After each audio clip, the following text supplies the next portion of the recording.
Ketika seorang pejabat di Pusat Militer Nasional Indonesia menelpon tadi pagi, ini kesempatan untuk mengajukan sebuah pertanyaan dari bosman kepadanya. Apakah perang di Ukraina dimonitor dari jam ke jam? Di war room, apakah ada kamera satelit yang bisa kita monitor gerakan militer di perang Ukraina? Jawabannya iya dan ada. Yang bosman pun langsung berkomentar, coba fokuskan kamera ke sisi barat Ukraina di perbatasan Polandia dan coba lihat gerakan tentara yang kira-kira ada sekitar 30 ribuan sedang mau ngedrill latihan perang simulasi di Norwegia. Semuanya tentara yang hadir di Norwegia dan Polandia adalah tentara anggota negara-negara NATO. Satu lagi, coba awasi terus gerakan militer di selatan di 3 kota pelabuhan Ukraina. Di sisi Polandia dan Norwegia sepertinya NATO serius menyiapkan ground trupnya. Dan untuk itu kita lanjut membaca taktik perang Rusia yang bergeser setelah dalam 1 minggu rencana A tidak berjalan dan sekarang menjalankan rencana B, C, dan mungkin sampai Z. Hal ini menjadi lebih menarik walau bengis, namun itulah kenyataan perang.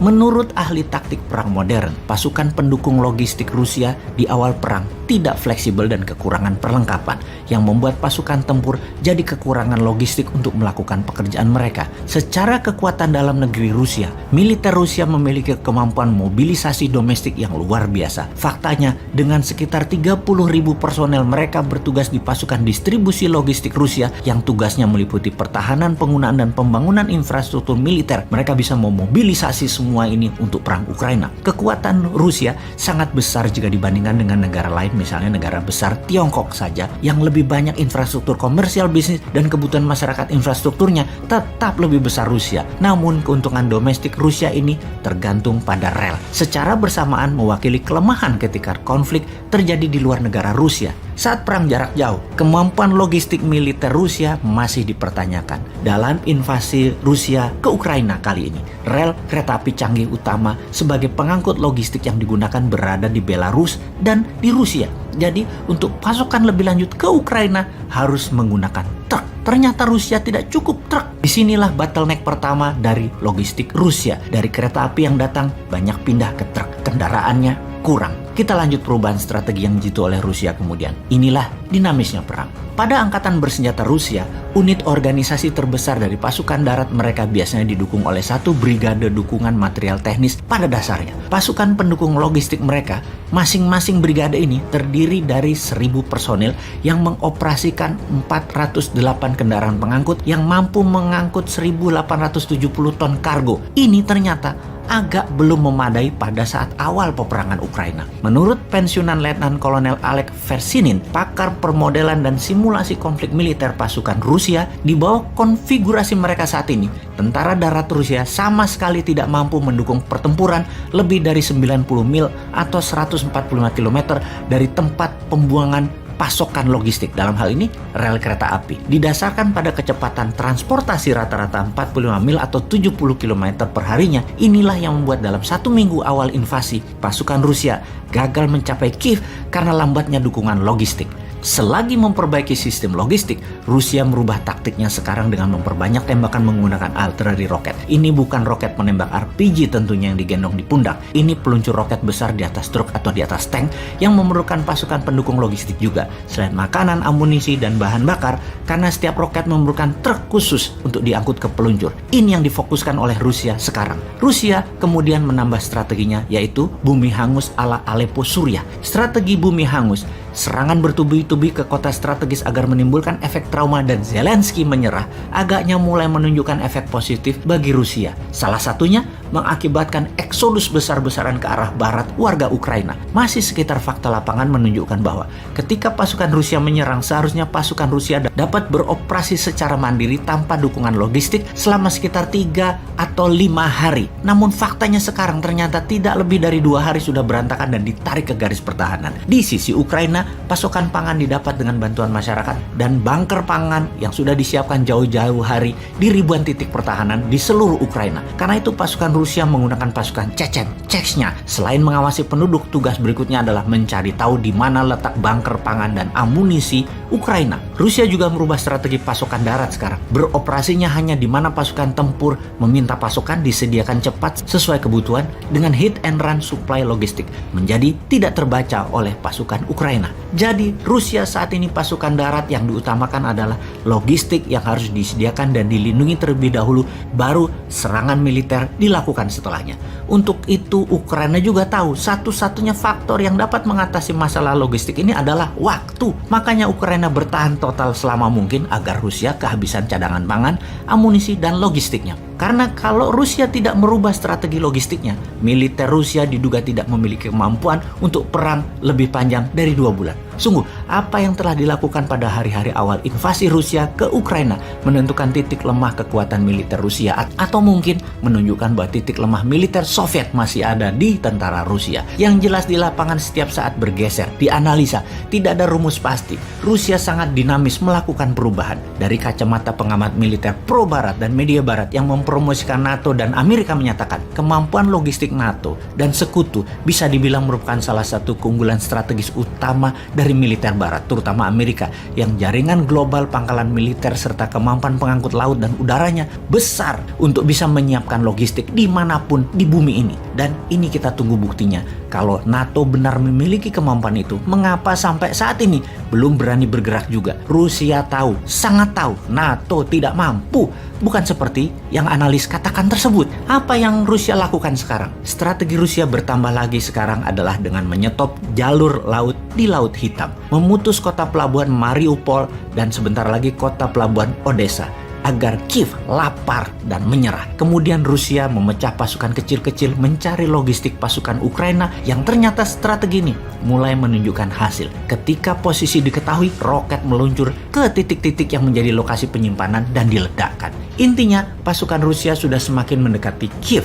Sudah 3,4 juta warga Ukraina mengungsi ke luar negeri, yang terbanyak di Polandia yang sudah menampung 2 juta pengungsi lebih. Dalam perjalanan mereka yang bergerak pindah, sudah lebih 8 juta warga yang dalam 3 minggu ke depan bisa 7 juta warga Ukraina ke luar negara mereka bermigrasi. Negara sekitar sudah mulai gerah. Ada 10.000 pasukan NATO di sekitaran perbatasan dengan wilayah pengungsian dan terus bertambah. Ditambah banyak negara dunia yang saat ini terkesan melawan hegemoni. Salah satunya India. India membeli minyak Rusia sekarang. Kalau Indonesia, bagaimana sih strateginya?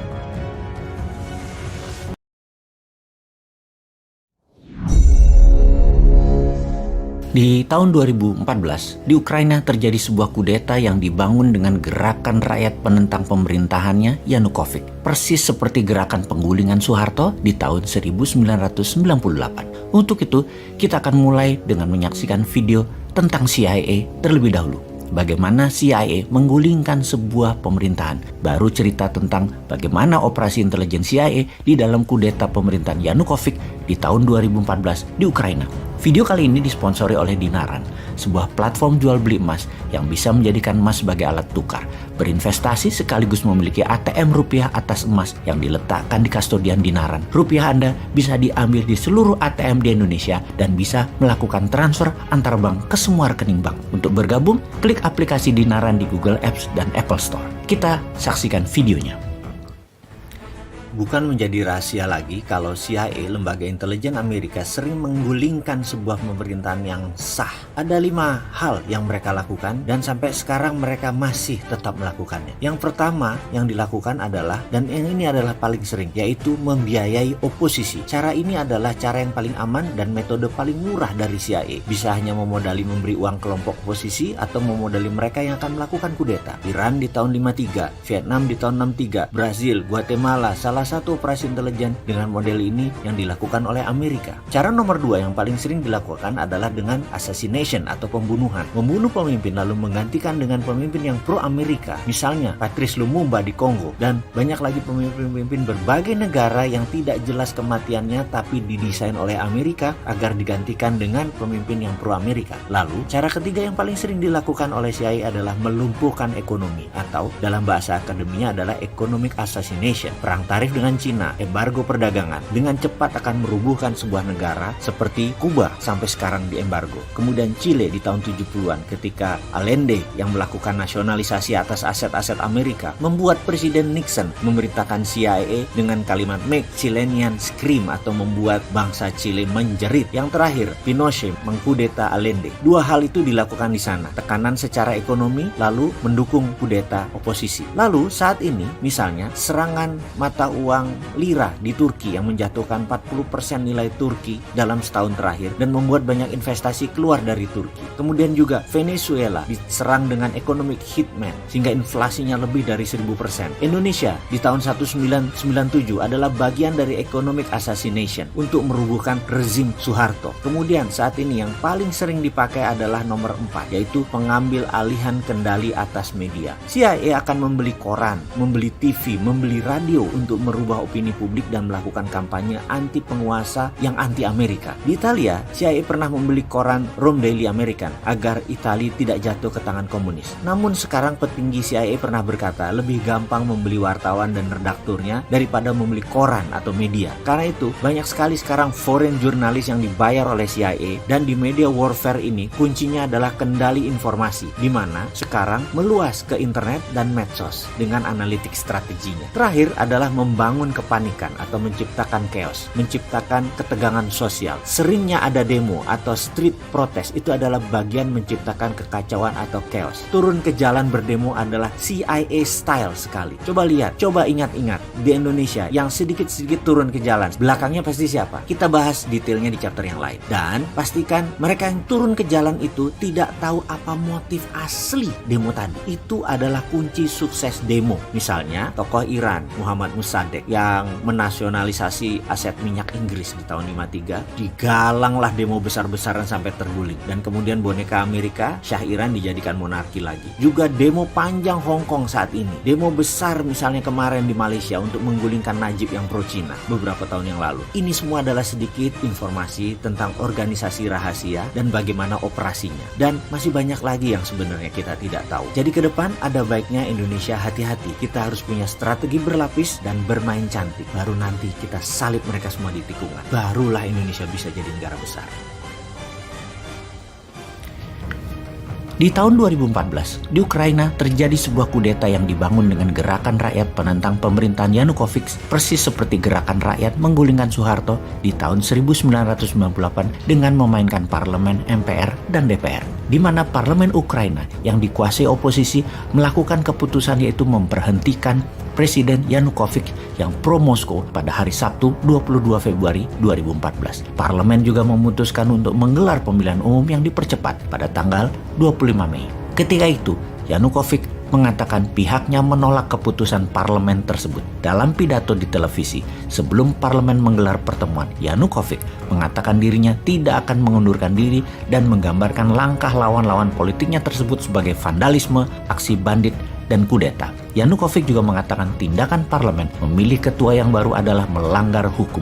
Demikian juga dengan keputusan parlemen untuk membebaskan pemimpin oposisi dari penjara, Yulia Tymoshenko, yang juga melanggar hukum. Tymoshenko adalah pemimpin gerakan rakyat di lapangan kemerdekaan di ibu kota Kiev di November 2013 yang menjadi pusat aksi menentang pemerintahan pimpinan Yanukovych. Aksi protes diwarnai bentrok dengan aparat keamanan tersebut menewaskan banyak orang. Setidaknya 77 orang tewas. Ukraina dililit krisis politik sejak Yanukovych menolak perjanjian dagang dengan Uni Eropa dan memilih hubungannya lebih erat dengan pemerintahan Moskow. Disinilah informasi kuncinya. Ukraina di bawah Yanukovych memilih ke Moskow yang didesain jatuhnya oleh Amerika dan NATO. Setidaknya itulah yang dikatakan Putin, di mana NATO pada ujung-ujungnya setelah mengambil Ukraina adalah menjatuhkan Putin dan Rusia. Strategi membuat kekacauan, menggiring berita di media, menggerakkan massa anti Yanukovych, kemudian membuat kudeta di parlemen dengan mengganti mereka yang pro barat, memang permainan yang dunia semua tahu.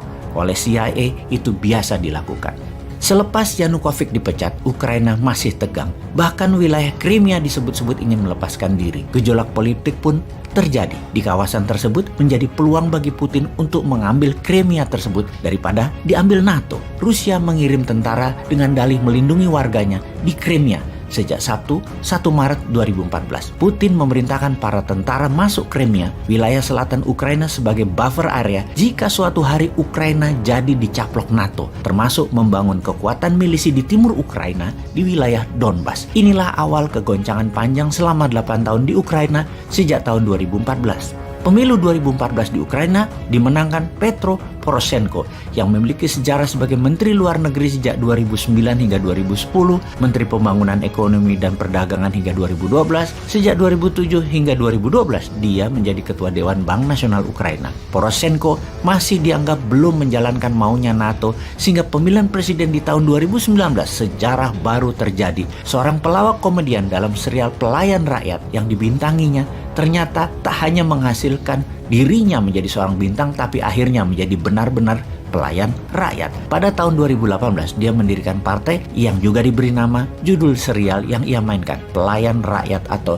Servant of the People. Pada pemilu 2019, Zelensky berhasil menang dengan kemenangan telak lebih dari 73% suara. Meski tidak memiliki bekal politik, ada satu pernyataan Zelensky, yaitu kamu tidak perlu pengalaman untuk menjadi seorang presiden, kamu hanya perlu menjadi manusia yang baik. Zelensky dalam banyak isu politik telah menandatangani kontrak politik bersama NATO sebelum mendirikan Partai Pelayan Rakyat tersebut. Terpilihnya dia nanti akan membawa Ukraina menjadi NATO. Setelah itu semua instrumen bergerak sesuai maunya NATO dan maunya CIA tentunya, yaitu memenangkan Zelensky. Kita lanjut dengan rangkuman informasi strategi operasi intelijen penggulingan pemerintahan pro-Moskow Yanukovych di Ukraina di tahun 2014. Triknya adalah bahwa oposisi Ukraina didukung oleh sebagian besar Eropa dan Amerika untuk mengambil alih parlemen. Kemudian digoncang mosi tidak percaya, rakyat turun ke jalan dan media satu arah menyerang pemerintahan Yanukovych. Sebagai rencana cadangan, NATO bahkan melatih para nasionalis dan kelompok bersenjata di Ukraina Barat, di Polandia, hingga Lituania agar bukan saja siap mengkudeta secara parlemen, di mana kalau parlemen gagal dikudeta, milisi telah siap mengkudeta bersenjata terhadap Ukraina. Setelah mendapatkan Ukraina secara konstitusi di tahun 2019, dipilihlah tokoh populis untuk menjadi presiden Ukraina yang akan menjadikan Ukraina NATO. Yang kemudian di tahun 2022 ini, Rusia tidak bisa menahan diri lagi untuk melindungi kedaulatan Rusia, mengambil Ukraina sebelum diambil NATO. Kalau Indonesia pelajarannya bagaimana? Sama seperti Timor Timur, pemerintahnya sekarang tidak nurut Indonesia misalnya, tapi lebih condong ke Australia. Dan tahu-tahu Timor Timur ikut kuat dalam Fakta Pertahanan Australia, India, Jepang, dan Amerika, atau mau ikut AUKUS, Australia, Inggris, Amerika, atau gabung FPDA, Five Power Defense Agreement, 5 negara Commonwealth, Malaysia, Singapura, Inggris, Australia, dan New Zealand. Yang pasti Timor Timur diinvasi sama Indonesia kalau Indonesianya nyalinya memang negara superpower. Ngomong-ngomong, apakah yang menjabat sekarang begitu pikirannya apa tidak? Apakah mikirin buffer country seperti wilayah Sarawak, Malaysia, Singapura, Papua New Guinea, Timor Timur? Apa karena merasa negara kepulauan Selatan Pasifik bukan negara agresor? Negara Australia juga bukan agresor. Singapura bukan agresor. Nggak usah dipikirin gitu. Jangan gitu deh, nanti kaget loh kalau mereka nyerang.